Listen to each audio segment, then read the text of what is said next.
on World News Tonight. Historic visit. President Zelensky welcomed to the White House and addressed the Congress while putting ready to spend limitlessly on the war in Ukraine. COVID concerns.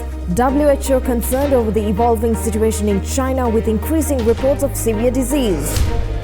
Rising oppression. Another blow on women's rights in Afghanistan as Taliban bans female students from universities. Oh, Christmas tree. Amsterdam gears up with festive lights and activities ahead of Christmas.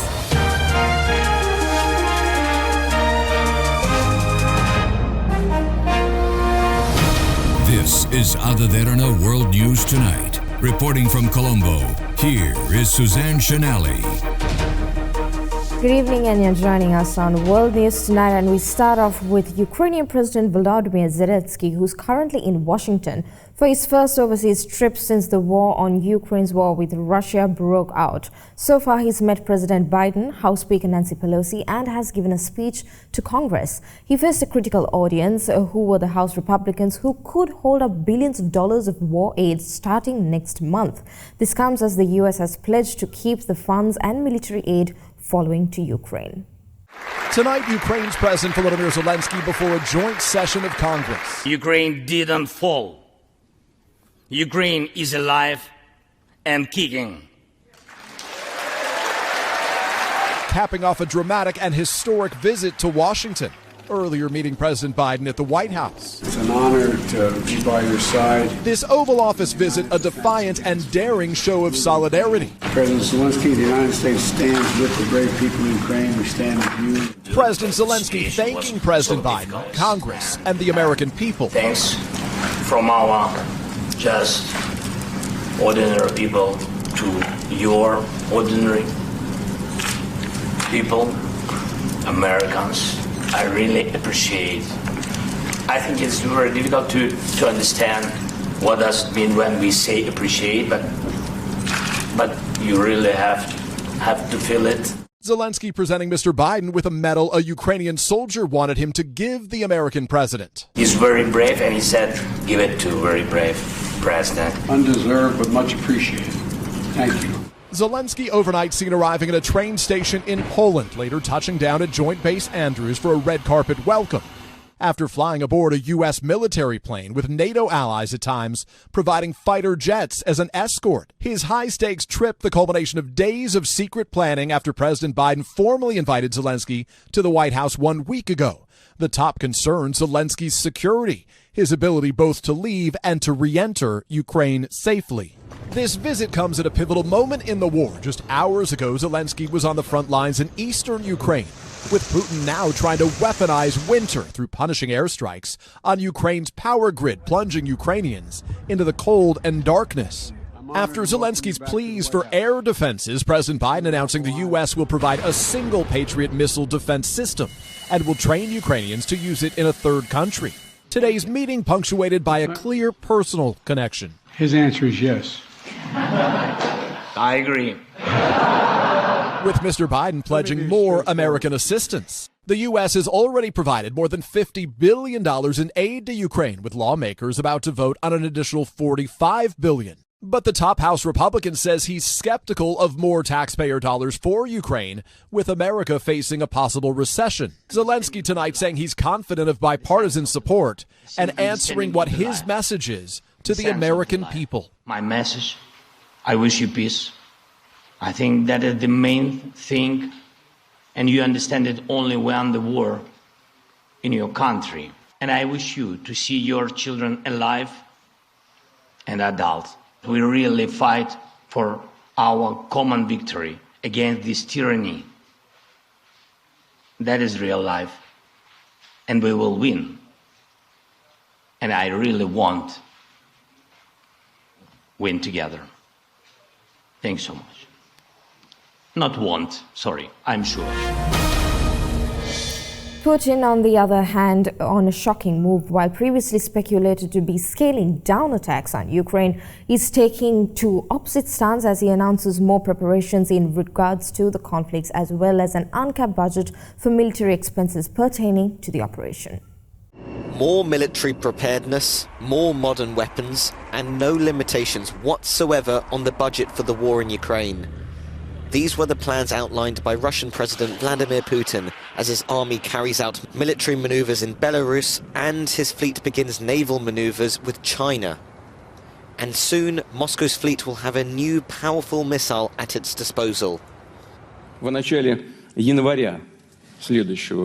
Beginning in January, the Admiral Gorshkov frigate will be equipped with the new Zircon hypersonic missile,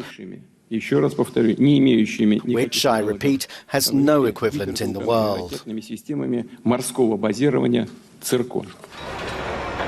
Putin has also announced that he will develop naval bases to support his fleet in Mariupol and Berdansk, two Ukrainian cities occupied by the Russian army. But he also spoke about increasing gas production, crucial to the economy.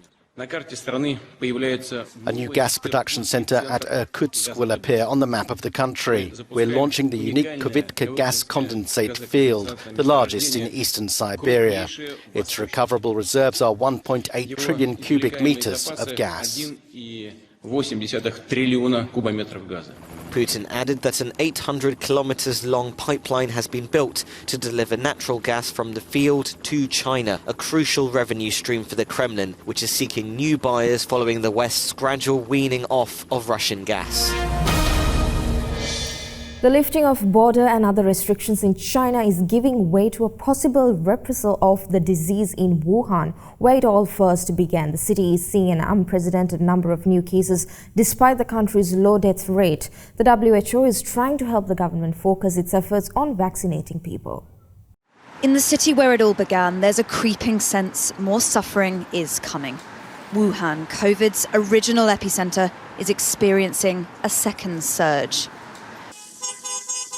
At hospitals around the city, ambulances queued, and so did the sick. People arriving at fever clinics for medicines, for advice, and for care. It's likely more people have COVID here now than at any other time before. It's hard to know how true that is. COVID deaths are so narrowly defined here. No one with an underlying condition is counted. Officially, there's been just a handful. And it's clearly sensitive.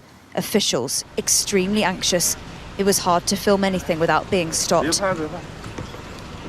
And two cars filled with ununiformed men followed us everywhere we went. But the full extent may never be known. The instinct is to conceal. It's evident here at the wet market, where many believe the very first infections happened. But experts say hundreds of thousands could be dead by the spring, 1 million in total. There is a desire here to just get on with life. Zero COVID saved lives, but it was painful and prolonged. The worst of this wave is yet still to come. Some say China had time to prepare and didn't. Female university students in Afghanistan were turned away from campuses after the Taliban-run administration said women would be suspended from tertiary education. Don't make education political, chant these women. Dozens of female students of Kabul University headed for classes on Wednesday, only to be turned away at the gate. A barbed wire fence blocking their entry. Once again, the university is banned for women. We do not want to be eliminated. It is shameful that the international community, the United Nations and human rights groups choose to remain silent. They have, in fact, not remained silent, at least in words. The regression came just as the UN Security Council was meeting on Afghanistan. The country's permanent mission still represents the previous government, as the Taliban's pick for ambassador has not been recognized. Operation of peoples, including women, is not embedded in Afghan culture, nor it is a tenet of Islam. It is a component of the Taliban's extremist ideology, and it must not be allowed to continue. The UN sanctions regime against the Taliban remains in place, but the international community faces a delicate situation where the country's 41 million people rely on foreign aid to survive. This, even as they continue to see their rights and freedoms systematically chipped away. We have some good news for you. HIV patients may soon have a hassle-free form of treatment as a new injectable trial medicine seems to be yielding strong results. The WHO-approved trial is expected to come to fruition with the introduction of the potent treatment in 2024. Gerald Monge tested positive for HIV 8 years ago. To keep his viral load in check, he has to carry around vials of pills for his daily treatment regimen, while dodging the stigma this could mean for a gay man in Uganda. But he hopes this could soon change thanks to an injectable treatment that only needs to be taken once every 2 months. In October last year, about 200 patients in Uganda began a trial of a World Health Organization-approved injection containing the drugs cabotegravir, or Cab-LA, and ripivirine. Results are due in 2024. The treatment, developed by British drug maker GlaxoSmithKline, is the first non-pill option against HIV, and studies have shown it even outperforms the efficacy of oral pills, which Monge has been taking. He says the strict regimen of taking the pills messes with his head. Monge, who is not among the patients in the trial, said the new injectable treatment option could help to reduce the stigma HIV patients suffer, particularly gay men like himself. Homosexuality is illegal in Uganda, and gay people often face arrest, ostracism, and violence at the hands of law enforcement or local vigilantes. In Uganda, at least 1.4 million people live with HIV/AIDS. Let's go into a short commercial break. We'll be back soon with more world news.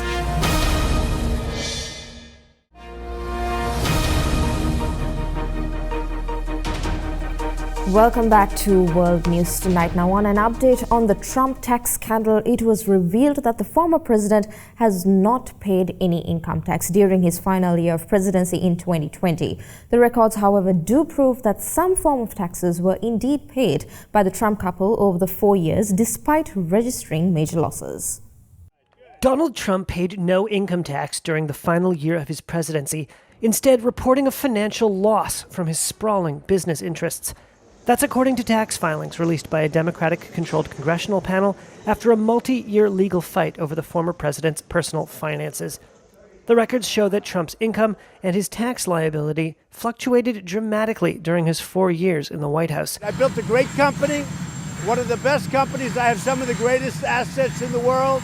And the tax statements cut against the Republican's long-cultivated image as a successful businessman as he mounts another White House bid.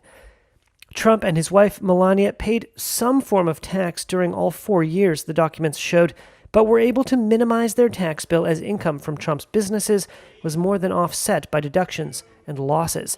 The committee questioned the legitimacy of some of those deductions, including one for $916 million. The records show that in 2017, the Trumps paid just $750 in federal income tax. The next year, the couple paid nearly $1 million. In 2019, they paid $134,000, and in 2020, they paid nothing. Mr. Pascrell? Yes. Mr. Pascrell votes yes. Mr. Davis? Mr. Davis votes aye. Lawmakers obtained the records after a years-long fight and voted on Tuesday to make them public. A Trump spokesman said the release of the documents was politically motivated. Quote, "If this injustice can happen to President Trump, it can happen to all Americans without cause," Trump Organization spokesman Stephen Chung said on Wednesday. Trump refused to make his tax returns public, even though all other major party presidential candidates have done so for decades. COVID-19 restrictions on migrants at the US-Mexico border were set to be lifted as ordered by a US court. But in the last-minute move, the US Supreme Court allowed the Trump-era policy to remain in place temporarily, while a Republican legal challenge seeking to extend the measures is decided. Here, along the Rio Grande River, the city of El Paso, Texas, is just steps away. For weeks, these migrants from Venezuela have been gathering on the Mexican side of the border, hoping to seek asylum in the U.S. It's like they're making fun of us. They told us to stay here and wait. I've been here for the past 5 weeks after arriving from neighboring countries. 5 weeks around here without a job, without a house, with nothing. The migrants were hoping to make it into the U.S. this week when a restrictive immigration policy was set to expire. But now they say they're in limbo. Across the river in El Paso, the mayor says even with the uncertainty, his city is still preparing for a wave of migrants. Title 42 is a Trump-era policy enacted during the pandemic on the grounds of preventing the spread of COVID-19 in holding facilities. It enables the U.S. to immediately expel migrants without the usual legal review and has been used 2.5 million times since 2020. The Biden administration first sought to end the policy in May, pointing to improving pandemic conditions. But 19 states, led by Republicans, took their case to the Supreme Court, arguing that lifting the restrictions would cause an unmanageable surge in migration, unfairly burdening their states. Late Tuesday, the White House asked the Supreme Court to let Title 42 come to an end, with a pause to allow for logistical support to be in place by December 27th at the earliest. With Pacific tensions increasing, Seoul and Washington have reportedly begun developing realistic training scenarios based on possible nuclear missile threats from North Korea. The allies will also expand the scale of field drills next year. South Korea and the United States will put together realistic training scenarios to handle North Korea's evolving nuclear and missile threats. The two allies also plan to carry out around 20 combined training programs in the first half of next year, including the Sangyeong amphibious exercise, which was suspended in 2019 as part of efforts to improve inter-Korean ties. All drills will be conducted at the same level as the full Eagle Field training, which is one of the largest military exercises conducted annually in the world. The plans were announced on Wednesday following a meeting of Seoul's top commanders, presided over by the defense minister, to discuss policy plans and priorities at a time when the North is persistently pursuing its missile and nuclear ambitions. While underlining Seoul-Washington cooperation against Pyongyang's threats based on the U.S. extended deterrence commitment, Yi stressed the need for the South Korean military to be taking a leading role. To ensure that we can respond firmly and perfectly to any North Korean provocations, I particularly emphasize the maintenance of a posture to respond immediately on the ground for a definite win in any form of combat. Plus, a new Joint Chief of Staff division will be launched in the new year that will be in charge of dealing with threats from the regime's nuclear weapons and mass destruction. Wednesday's agenda further included the minister's push for the Defense Innovation 4.0 initiative aimed at harnessing AI systems utilizing both manned and unmanned platforms to boost security capabilities in outer space, cyberspace, and other domains. Winter is continuing to take over several nations across the globe. It snowed heavily in South Korea, leaving many roads icy and slippery. The mercury is expected to dip even further as the conditions continue through the night. South Korea is covered with the heavy snow that began falling early on Wednesday. Snowfall was particularly heavy in Gangwon-do and Gyeongsang-buk-do provinces and on Jeju Island. As of Wednesday afternoon at 4 p.m., snow was piled up as high as 9 or 10 centimeters in certain parts of Jeju and Gangwon. In Seoul, there was a more commuter-friendly 2.2 centimeters. The Korea Meteorological Administration has warned pedestrians and drivers of icy roads left behind after the snow. The administration also issued a heavy snowfall advisory early on Wednesday morning.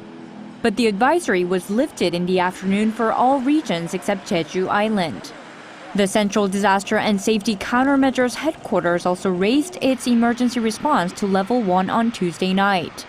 This means authorities are keeping a close eye on the weather and ramping up efforts to clear snow from the streets. Prime Minister Han Duck-soo ordered authorities to do everything they could to prevent accidents. Meanwhile, snow or rain is expected in many parts of the country until around midnight. After the snow, temperatures are expected to plunge even further. At 9 p.m., a cold weather advisory was issued in parts of the country, including the capital region. Heavy snowfall is expected again on Thursday in southern regions of South Korea.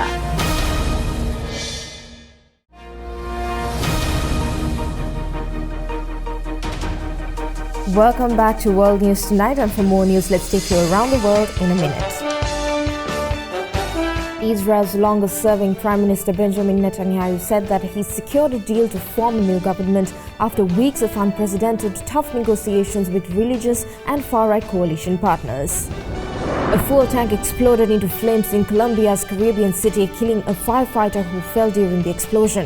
Operations to control the fire could be taken between 3 to 4 days as firefighters wait for the blaze to consume all the fuel. Peruvians took to the streets of Lima to demand peace amid violent protests that have left 24 people dead after former President Pedro Castillo was ousted. Torrential rains that hit the southern Brazilian state of Santa Catarina left at least 2 people dead. The city council of Camboriú declared a state of emergency. 8 teenage girls were charged with murder after a 59-year-old man was stabbed to death in downtown Toronto over the weekend. Witnesses say that the attack began when one of the girls tried to take alcohol from the man.